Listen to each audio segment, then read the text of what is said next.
After today's events, I began to doubt whether it was worth continuing these detective games. I decided that instead of reading personal files, it was better to try direct interaction with the patients. If the chief physician is involved and therefore someone else from the staff, I won't extract anything truly valuable from the existing files. The only way to get to something worthwhile is to communicate with the patients whose files lack reports of the events that landed them here. Unfortunately, such patients were the most severe cases. It might not be possible to get anything out of them, but if I succeed, I will be one step ahead of those trying to stop me. I'll start with the most heartbreaking case in the entire clinic. For several months now, attempts to establish contact with him have yielded no results. I can't even imagine what it's like for him. But recently, I noticed that the nurse responsible for him managed to find common ground. It even seemed to me that they were talking about something. "Oh, hello. I've been meaning to thank you for a long time on behalf of all the orderlies for covering for my colleague, the one who works with the mail, when he was sick," she said, smiling sweetly. Not expecting such a warm greeting, I could only weakly squeeze out, "Of course, no problem." I always felt a bit awkward around her. I don't want to mention real names here, so I'll call her Claire. No wonder she managed to get this patient to talk. She is one of the most beautiful orderlies in the entire clinic. "Listen, don't get me wrong, but I need to ask you for something." At first, she was skeptical about my idea, but in the end, she agreed, on the condition that I would be careful. "He's agreed," she said, coming out of the room. She and the head nurse, Mabel, prepared the room and the equipment needed to record our conversation. I decided it would be better for them to be present, just in case. Not that the patient was dangerous, quite the opposite. Due to his condition, he might need medical help at any moment, and I might not be able to handle it alone. Claire brought coffee for everyone. Handing me a plastic cup, she said, "The other doctors seem to not care about the patients at all, but you're here trying to help. You're so kind." I couldn't hold back an embarrassed smile. I'm sure I blushed too. "Thank you." As soon as she turned away, I tried to regain control of my face, but only managed to make a grimace. Damn, I felt like a schoolboy on his first date. Bringing the coffee cup to my mouth, I stopped, looking at the swirls of foam. After reading the previous patient's report, coffee evoked unpleasant associations. Having lost all desire to drink it, I put the cup on the table and pushed it away. Pushing away thoughts about the fate of the poor girl, I tried to focus on the matter at hand. The patient lay motionless on the bed, showing no signs that he knew someone else was in the room. "If you're ready, you can begin," I said uncertainly. Mabel turned on the recorder. "You can start, dear," Claire said to him. He immediately began to speak. I was amazed, no hint of the previously diagnosed catatonia. He spoke clearly with articulation, with a touch of grim mockery in his voice, as if he found the situation funny but wasn't going to reveal why. "Do you want to know what happened to me? Are you sure? I ended up here for reasons that are not alien to any of us." "Okay, but remember, you asked for it yourself. As in most stories, a girl features in mine. Oh, she was so beautiful. Gorgeous, I would say. I often watched her from afar. She didn't even know I existed, and even if she did, I probably wouldn't have had a chance. It's not that I had problems with girls, laughter. I have relationship experience. It's just that I'm somehow drawn to those who aren't interested in me. I'm almost 30. My old apartment stopped feeling like home. Everything seemed painted in gloomy tones. And then a light appeared in my life, her. I don't want you to think that I was crazy about her, love at first sight, nothing like that. I just liked her. She was just beautiful. I didn't even try to meet her, thinking I had no chance. But I'm glad everything happened exactly this way. One evening, I was sitting in the bar I often visited. All the tables were occupied. Then she came in with 2 friends, and the whole group immediately sat down with me. Introducing myself to each of them in turn, I felt like a deer in the headlights of a car that almost hit it. "I've seen you before. You always look at me like a maniac," she said, laughing. "Or are you just a cute shy guy?" She spoke to me. "A cute shy guy," I replied with insistence in my voice. "Would you like a drink? On me." Of course, they agreed. One of her friends tried to flirt with me, but I only wanted her. Later, they were going to a party and invited me. I agreed, excitedly going over the possibilities in my head. At the party, I managed to politely get rid of the clingy friend and went to look for her. She was talking to some guy. It didn't matter just some asshole. I knew that even if she decided to leave with him, I would win in the end. Trying to join their conversation, I realized that I was superfluous in that corner. "Bring me something to drink," she asked, laughing awkwardly. Of course, right away, I immediately agreed. Navigating through the crowd, I reached the keg, filled a glass, and quickly returned to her. "Thank you," she thanked me with a smile. Then I was out of my element. The search for reciprocity turned out to be futile and unjustified, and I didn't know where to put myself. Until I found her sitting alone on the couch when everyone was starting to leave. I listened to her complaints about asshole guys, jerks, who only wanted one thing from her. The guy she was talking to left her alone and drove off with some bimbo. I nodded, secretly rejoicing that I was right about him, and there she was sitting in front of me, opening her soul to me. I will remember her next phrase for the rest of my life. "You're such a good guy. Would you like to go somewhere tomorrow?" All I could squeeze out was yes. The next day we met at the shopping mall. We walked around clothing stores. She tried on everything and showed it to me. I even agreed to buy her a couple of things, jokingly adding, "Yes, dear." She smiled and didn't try to object. I was on cloud 9. After that, we spent almost every day together. I admit, sometimes it seemed like I couldn't take it. I wanted her so much, but she showed no signs that her feelings were mutual. New guys appeared and disappeared, some thanks to me. Well, most of them left thanks to me. I feel no remorse. I was fighting for her heart, and in war, all means are fair. "Oh no, you misunderstood me. No criminal stuff. Just a caustic remark from time to time, lies about her behind her back, lies about him behind his back." While my life was shrinking into a cage of pain and negativity, a constant war to not let her out of my hands, she herself began to stray from the beaten path. She started using drugs, no matter how much I tried to talk her out of it. "I'm your best friend. I'm worried about you. Don't do that." It seemed like my words only pushed her to use more.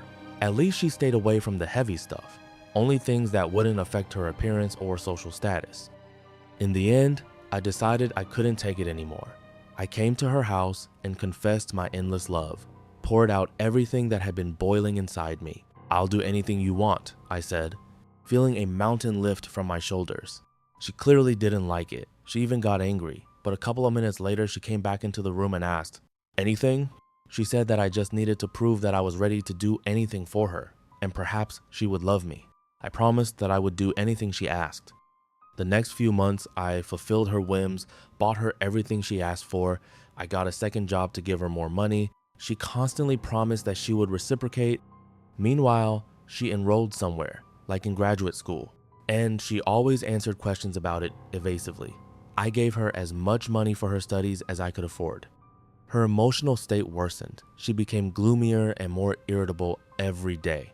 She was often high when I came to see her, and when I tried to say something or object, she hit me. Well, I thought, I'm a man, I won't break, it's fine. One day, after I told her that I was broke and couldn't afford to pay another huge amount for her studies, she stabbed me with a knife.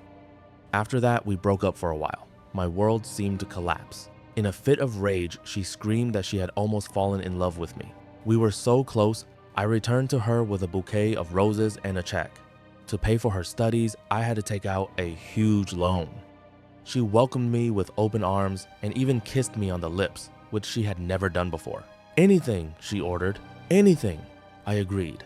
I was ready to do anything she wanted. Without her, I was nothing. I could only be happy with her. Her anger and violence toward me did not stop. It even began to seem to me that she liked it. She got a scalpel somewhere and often cut me. My shoulder, my leg, just a little, but each time more and more. If I refused or screamed in pain, she threatened to leave me. I let her, and in the end, I myself began to like it.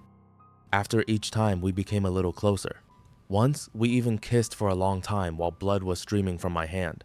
We were so close. She said she had an idea, something she had wanted to try for a long time. "I know it seems abnormal to you, but I wanted it. It was worth it. What would you do for love?" Everything finally began to move forward. I let her do it, and we finally made love. Everything made sense. The sadness, the pain, the lies, and the fight with her guys. everything led to this. I even adapted quite well to living without the hand of my left arm. The state doesn't abandon the disabled. Of course, after that, everything went wrong. Because of my hand, I had to quit one of my jobs. She left me for a short time, screaming that there was very little left until the end of graduate school. I swore that I loved her, that I would do anything. She said she required proof. This time, she completely cut off my left arm, amputated it at the shoulder. That was enough to sleep with her for a whole month. The best month of my life, I tell you. Then, you know how it is. Relationships have their difficulties. I decided that I had invested too much and couldn't leave. I was too afraid of losing her, especially after literally giving an arm and a leg for her. Laughter. No, seriously, the thought that she might leave filled me with horror. She said that no one except her would love such a disabled person as me. I knew she was right. In the end, I had to part with all my remaining limbs. Our bond became unbreakable. I knew she wouldn't leave me, that she would take care of me because of my rather large disability benefits. But when she was sewing up the holes left from my eyes, I couldn't hold back a scream. The neighbors heard and called the police. Bastards. I was the happiest person in the world, she loves me, and they tried to take her away from me. English translation. I looked at him, not believing what I had just heard.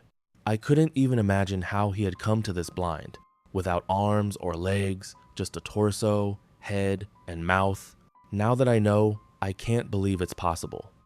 This is madness. I almost saw him, felt his touch.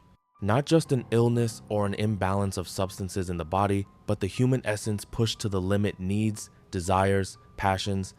Stop, I said, feeling my heart pounding in my chest. You never told this part. What is her name? His absent face spread into a smile. I leaned closer. Stop covering for her. She left you. She needs to be isolated and treated. She's dangerous. What's the point of protecting her? He laughed sharply with irony. She didn't leave me. I turned around, intending to ask Mabel for advice.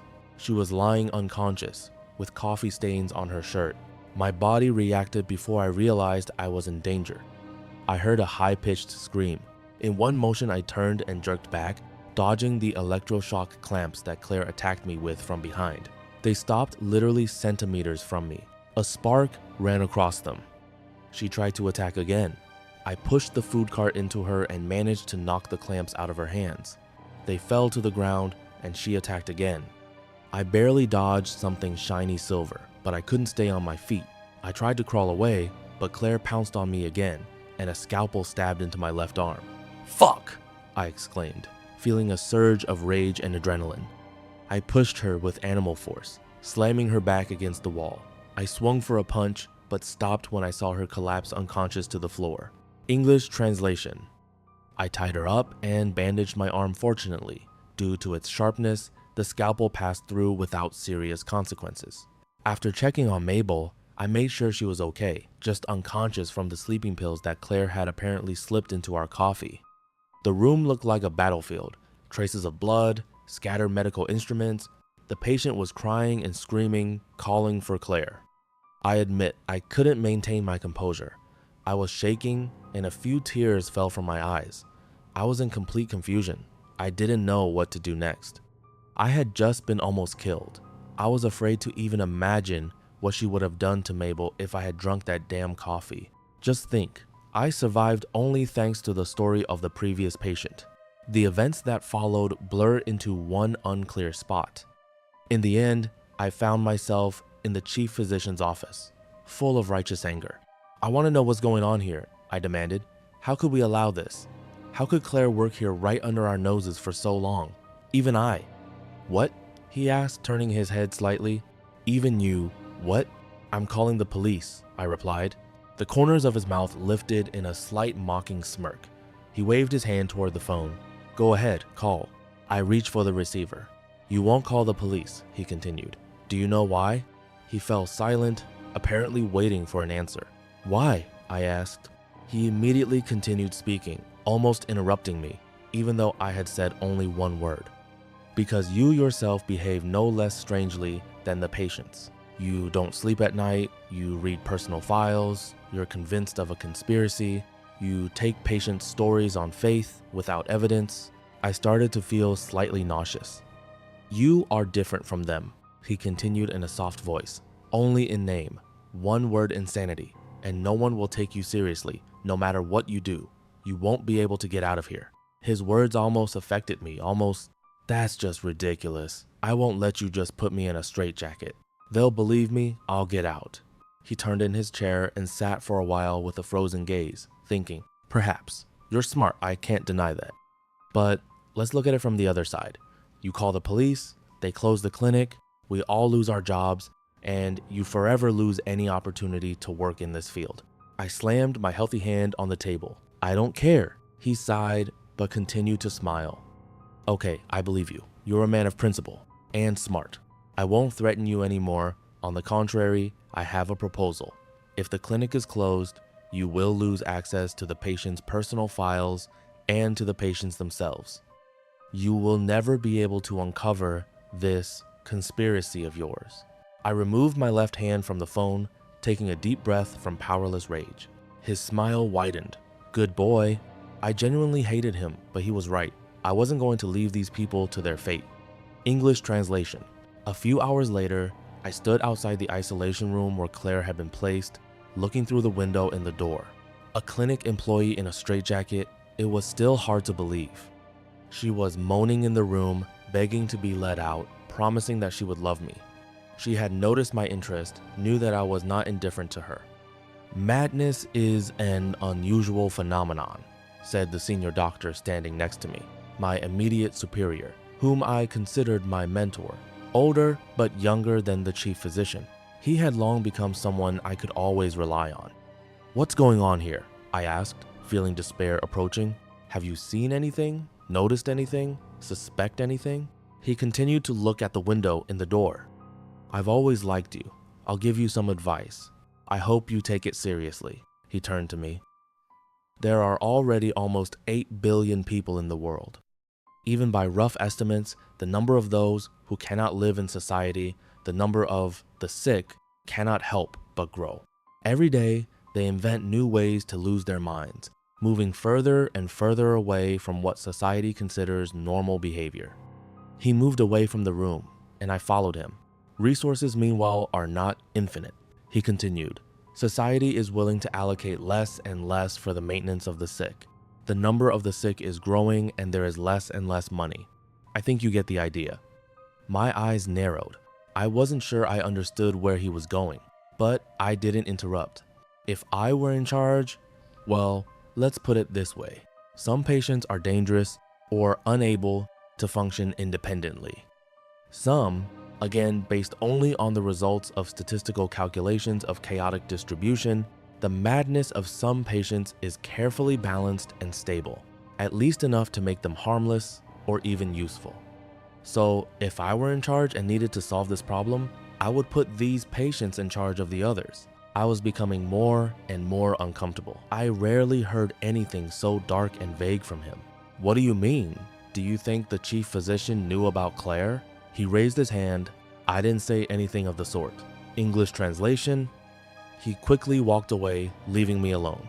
After taking a few steps, he stopped and, without turning around, said, "It is quite possible, and let me remind you, only possible, that the madness of some patients can randomly acquire a special form that, in turn, may be contagious?" I asked. I thought about viruses that, due to seemingly random factors of their nature, acquired perfect mechanisms for spreading and killing their host. Just a guess, he said. One of the possibilities. More patients, fewer resources for their maintenance, problems only multiply. Just be careful with patients' stories. You can't protect yourself from an idea. I watched him walk away. I found no answers, only more questions. But now, I am absolutely sure that the conspiracy is real. Like a rotting corpse full of unknown diseases, the clinic was, what? A quarantine? Or an incubator? In any case, it was time to think about whether I wanted to continue my investigation.